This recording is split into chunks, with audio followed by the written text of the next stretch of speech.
Hello everyone, আমি পুনাম কথা বলবো সনম তেরি কসম। ও তো সিনেমাটি কেমন লাগলো? ইয়েস্টারডে আমি সিনেমাটি দেখে এসেছি। রাধিকা রাও এন্ড বিনয় সাপরু পরিচালিত, হর্ষবর্ধন এন্ড পাকিস্তানি অ্যাক্ট্রেস মাওরা হোকানে অভিনীত। সিনেমাটি সত্যি দুর্দান্ত। এর আগে আমি ইউটিউবে দেখেছিলাম, তো তখন কিন্তু কনসেন্ট্রেশন ছিল না, বিকজ অফ ইউটিউবে দেখতে দেখতে কাজ করি, কিছু একটা করলাম, কোনো একটা ব্যস্ত থাকলাম, সেই মানে তার ফাঁকে দেখা। আর ইয়েস্টারডে কিন্তু মোটিভই ছিল সিনেমাটি মন দিয়ে দেখা। রিলিজ সিনেমা, একদম হুবহু 2016-তে যে সিনেমাটি রিলিজ করেছিল সেটারই রিলিজ। অনেকের ধারণা এটা সনম তেরি কসম পার্ট 2। একদম নয় বন্ধুরা, তোমরা দেখে এসো। একই সিনেমা, কি সিনেমাটি সত্যি খুব ভালো। আমার ভীষণ ভালো লেগেছে।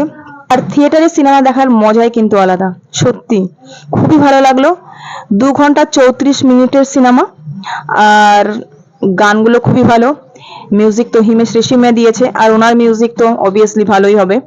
আর বিশেষ করে এই গানটা সত্যি কি বলবো, গানটি গেয়েছে অঙ্কিত তেওয়ারি আর পলক মুচ্ছল।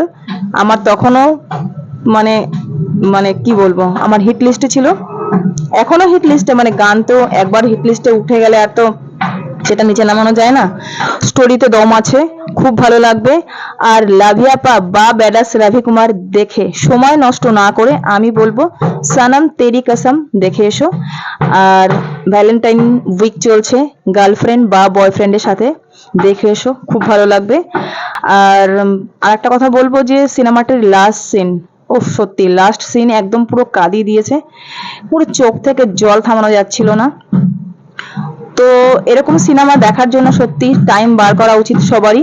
আমার খুব ভালো লাগলো। আর তোমাদের কেমন লাগলো দেখে এসে প্লিজ কমেন্ট বক্সে জানাবে।